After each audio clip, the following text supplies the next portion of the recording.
ஆனால் இயேசு உங்களுக்காக எனக்காக சாபமாயிருந்த சிலுவையை வெற்றியாக மாற்றினார். கைத்தறி ஆமென் சொல்லுங்க பார்க்கலாம்.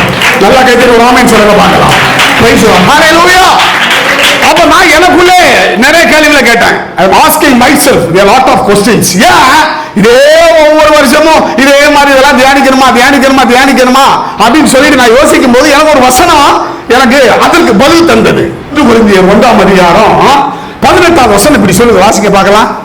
1 கொரிந்தியர் 1. சிலுவையை பற்றிய உபதேசம் கெட்டு போகிறவர்களுக்கு பைத்தியமா இருக்கிறது, ரட்சிக்கப்படுகிற நமக்கோ தேவ பலனாய் இருக்கிறது. கைத்தறி ஆமென் சொல்லுங்க பார்க்கலாம். நல்ல சத்தமா கைத்தறி ஆமென் சொல்லுங்க பார்க்கலாம்.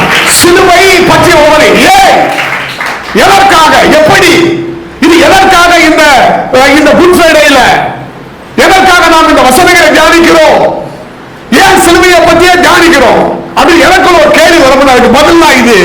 சிலுவை பற்றிய உபதேசம் கெட்டு போகிறவர்கள் தான் பைத்தியமா இருக்கலாம், ஆனா ரட்சிக்கப்படுகிற நமக்கோ அது தேவ பலனாக. It's a power of God. அப்போ ஒரு சிலுவை அப்படி சொன்னாலே எனக்குள்ள ஒரு பவர் தான் வருது.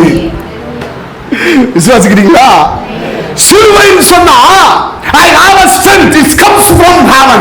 எனக்குள்ள ஒரு பவர் வருது, தானாவே வருது. அதுதான் சிலுவையை பற்றி தியானிக்கிறேன். ஆமென் சொல்லுங்க பார்க்கலாம். ஹalleluya, ஹalleluya. அப்போ சிலுவையை பற்றி குட் ஃப்ரைடே மாத்திரமல்ல,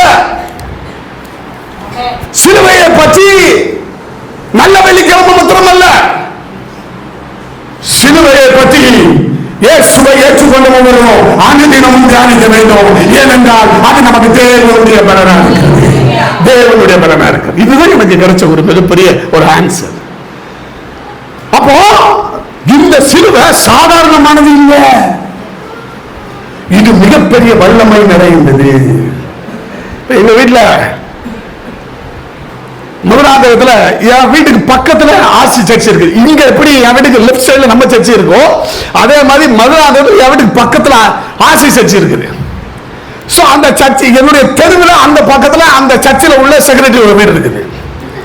அப்ப இப்ப ரெனோவேஷன் பண்ணாங்க, பக்காவா ரெடி பண்ணி பல கோடியில கட்டி மேல ஒரு சிலுவை வச்சிருக்காங்க. மேல ஒரு சிலுவை இருக்கு, ரெட் கலர்ல ஒரு சிலுவை இருக்குது. அப்போ அவர் அந்த அண்ணா வந்து என்கிட்ட வந்து சொன்னாரு, டேய் பத்தியா கேரளாவில் செஞ்ச சிலுவை எப்படி இருக்கு? ஆனா நல்லா இருக்கு. நம்ம வீட்டுல இருந்து வெளியில இறங்கின உடனே முதல்ல திரும்ப போதே சிலுவை தாண்டா தெரியும். அந்த சிலுவையை பார்த்தாலே எனக்கு ஒரு பெரிய ஒரு பேரானந்தம் வருண்டா அப்படின்னு. நான் அப்பெல்லாம் எனக்கு அது வந்து அவர் சொல்லும் போது சரி ஏதோ வச்சிருக்கான்னு விட்டுட்டேன். ஆனா நான் காலையில 5:30 மணிக்கு எஞ்சி நான் வந்து விளையாட போகும்போது முதல்ல கேட்டை திறந்த உடனே எனக்கு அந்த சிலுவை தான் போடும். அந்த சிலுவையை பார்த்த உடனே எனக்குள்ள ஒரு புது விலங்கு ஒரு கையில் ஆமென் சொல்லுங்க பார்க்கலாம். ஹalleluya. ஆனா நமக்கு முன்னால என்ன பிரச்சனை வந்தாலும் அந்த சிலுவை கண்ணுக்கு முன்னால வரும்போது எல்லா பிரச்சனையுமே ஹalleluya, ஹalleluya.